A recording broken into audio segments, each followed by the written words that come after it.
सबको लगता है कि यह केवल एक नॉर्मल प्रोटेस्ट है, लेकिन सबसे बड़ा सवाल यह उठता है कि आखिर अमेरिका के राष्ट्रपति डोनाल्ड ट्रंप के खिलाफ 80 लाख से ज्यादा लोग सड़कों पर क्यों उतरे हैं और ऐसा क्यों कहा जा रहा है कि अमेरिका के राष्ट्रपति डोनाल्ड ट्रंप का अब तख्तापलट होने वाला है। बहरहाल दोस्तों, इसके बारे में विस्तार से बात करेंगे कि आखिर इस बात में कितनी सच्चाई है। क्या सच में अमेरिका की आर्मी अब वहां पर तख्तापलट करके डोनाल्ड ट्रंप की सरकार गिराने वाली है? लेकिन आइए देखते हैं कि आखिर ऐसा क्यों कहा जा रहा है। जैसा कि अमेरिका के कई शहरों में विरोध प्रदर्शन तेजी से जारी है और वहां की जनता का आक्रोश डोनाल्ड ट्रंप के खिलाफ बढ़ता हुआ नजर आ रहा है, क्योंकि डोनाल्ड ट्रंप पिछले कुछ महीनों में ईरान के सुप्रीम लीडर खामेनेई की हत्या जो है करवा देते हैं एयर स्ट्राइक के द्वारा और इनके पिताजी की जो है मौत हो जाती है। लेकिन आइए देखते हैं कि आखिर इस बात में कितनी सच्चाई है, आखिर क्यों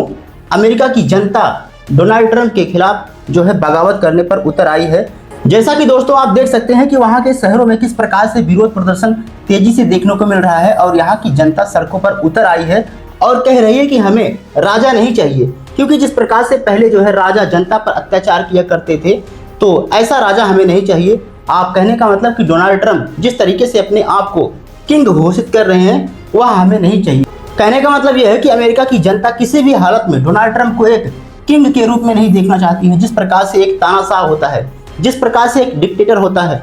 उसी तरीके से डोनाल्ड ट्रंप इस प्रकार की रवैया अपना रहे हैं पिछले कुछ महीनों से। लेकिन आइए और आगे बढ़ते हैं और देखते हैं कि आखिर ऐसा विरोध प्रदर्शन क्यों देखने को मिल रहा है। जैसा कि दोस्तों शायद आपको पता होगा कि किस प्रकार से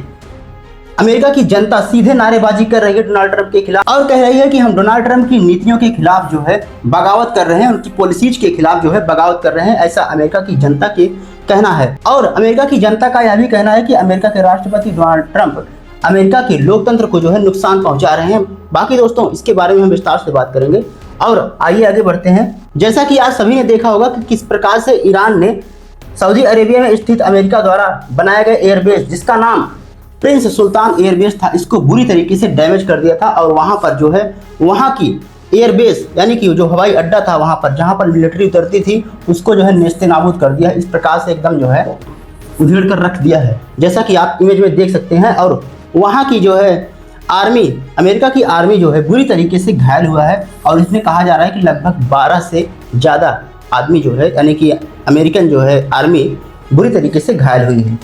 और इसी वजह से अमेरिका की जनता को काफ़ी ज़्यादा गुस्सा देखने को मिल रहा है, क्योंकि अमेरिका की जीडीपी लगातार गिरावट देखने को मिल रही है और अमेरिका जो है बुरी तरीके से कर्ज में डूबता जा रहा है जब से अमेरिका के राष्ट्रपति डोनाल्ड ट्रंप अमेरिका के राष्ट्रपति बने हैं। दोस्तों इसके अलावा सड़कों पर उतरने का सबसे पहला कारण यह माना जाता है कि जिस प्रकार से वेनेजुएला के राष्ट्रपति निकोलस मादुरो को जो है डोनाल्ड ट्रंप ने किडनैप करवाया था। जैसा कि आप सभी ने देखा होगा कि किस प्रकार से वेनेजुएला के राष्ट्रपति निकोलस मादुरो और उनकी पत्नी को जो है किडनैप करवा लिया गया था एयर स्ट्राइक करके। इतना ही नहीं, वेनेजुएला पर जो है पूरी तरीके से अमेरिका का कब्जा यानी कि डोनाल्ड ट्रंप का कब्जा, उसके तेल संसाधन पर कब्जा कर लिए हैं डोनाल्ड ट्रंप ने। और यह सब नीतियां जो है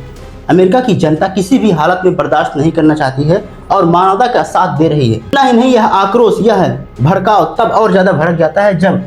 मुजतबा के पिताजी की हत्या जो है एक एयर स्ट्राइक के द्वारा ज्वाइंट सैन्य ऑपरेशन चलाकर इजराइल और अमेरिका के राष्ट्रपति द्वारा करा दी जाती है।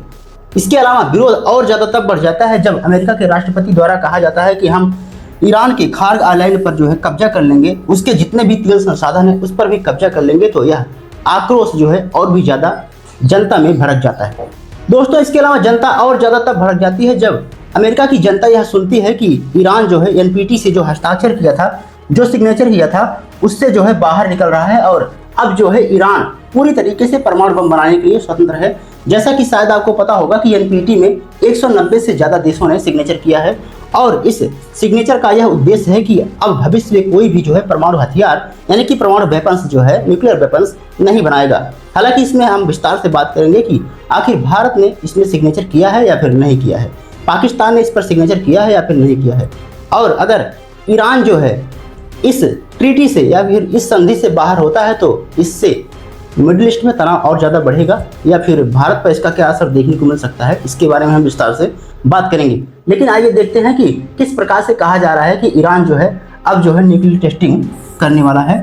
परमाणु परीक्षण कर सकता है, क्योंकि वह जो है एनपीटी से जो है बाहर निकलने वाला है। दोस्तों अमेरिका की जनता में और ज़्यादा आक्रोश यानी कि और ज़्यादा आग बबूला तब हो जाती है वहाँ की जनता जब यह पता चलता है कि ईरान पूरी तरीके से हुर्मुज पर अटैक करके वहां पर कब्जा कर लिया है और वहां के तेल संसाधन पर जितने भी रास्ते थे उसको जो है बंद कर दिया है। जैसा कि देख सकते हैं ईरान के पास जो है गल्फ कंट्री जो है यहाँ पर उपस्थित है और ये हुर्मुज जल संधि है और इसी पर जो है ईरान ने अपना कब्जा जमा लिया है और यहाँ से लगभग सभी शिपों को जो है गुजरने से रोका जा रहा है। हालांकि कुछ जो है शिप जो है भारत और पाकिस्तान से जो है होकर यहाँ से आए थे। इसके अलावा सबसे खतरनाक बात तब हो जाती है जब अमेरिका की जनता को यह पता चलता है कि अब पूरी तरीके से तेल संसाधन पर जो है यहाँ से जो है तेल संकट और ज़्यादा उत्पन्न हो सकता है और हूती विद्रोही यमन के जो हूती विद्रोही हैं, जैसा कि हमने आपको पहले ही बताया है कि यमन के उत्तरी इलाके में किस प्रकार से यहाँ पर हूती विद्रोही रहते हैं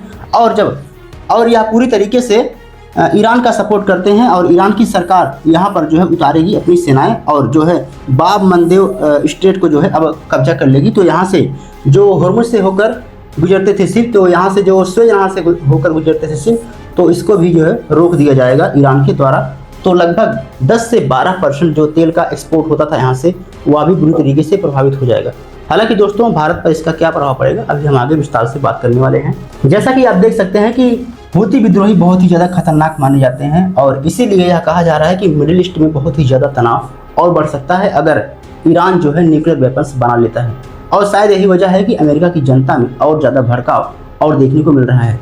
और यह जो है आग में घी डालने का काम कर रहा है। इसके अलावा दोस्तों आप सभी को पता है कि किस प्रकार से जब से हुर्मुज क्राइसिस देखने को मिला है तो यह दुनिया भर में तेल संकट के रूप में देखा जा रहा है और तेल के प्राइस में लगातार जो है बढ़ोतरी दर्ज की जा रही है। जैसा कि अमेरिका के राष्ट्रपति डोनाल्ड ट्रंप ने यह दावा किया था कि हम युद्ध को जो है पूरी तरीके से लगभग कुछ ही दिनों में खत्म कर देंगे, लेकिन लगभग यह 1 महीने से पूरा जो है बीत चुका है और अभी भी युद्ध जारी है ईरान और अमेरिका और इजराइल के बीच में। इसके अलावा किस प्रकार से उन्होंने कहा था कि तेल जो है पूरी तरीके से इसके प्राइस में जो है गिरावट आएगा, हालांकि अभी भी जो है इसका प्राइस हाई ट्रेंड पर बना हुआ है और ऊपर जाता हुआ ग्राफ में आप देख सकते हैं। तो इसका असर दुनिया सहित भारत पर भी देखने को मिल रहा है और एक पेट्रोल संकट के रूप में देखा जा रहा है, जिसकी वजह से पेट्रोल पंपों पर बड़ी कतार में लाइनें लगाना पड़ रहा है और तेल जो है नहीं मिल रहा है। दोस्तों जनता में भड़काव का अगला कारण यह है कि अमेरिका की जनता यह सोचती है कि किस प्रकार से वहाँ की अमेरिका के जो है 15 से ज़्यादा लगभग जो आर्मी थे उनकी जो है मौत हो चुकी है, लगभग वो घायल हो चुके हैं और वो बुरी तरीके से ईरान जो है स्ट्राइक जब सऊदी अरेबिया की एयरबेस पर किया था तो जो है वहाँ पर बुरी तरीके से प्रभावित किया है। हालांकि इस न्यूज को जो है अल जजीरा ने जो है कवर किया है, जैसा कि आप देख सकते हैं कि किस प्रकार से इसको जो है बुरी तरीके से ईरान ने जो है डैमेज किया है और यही वजह है कि अमेरिका की जनता में डोनाल्ड ट्रंप के खिलाफ भड़काव तेजी से देखने को मिल रहा है। बाकी दोस्तों आप क्या सोचते हैं अपनी राय कमेंट बॉक्स में जरूर बताइएगा। मिलते हैं अगली वीडियो में, तब तक के लिए जय हिंद जय भारत।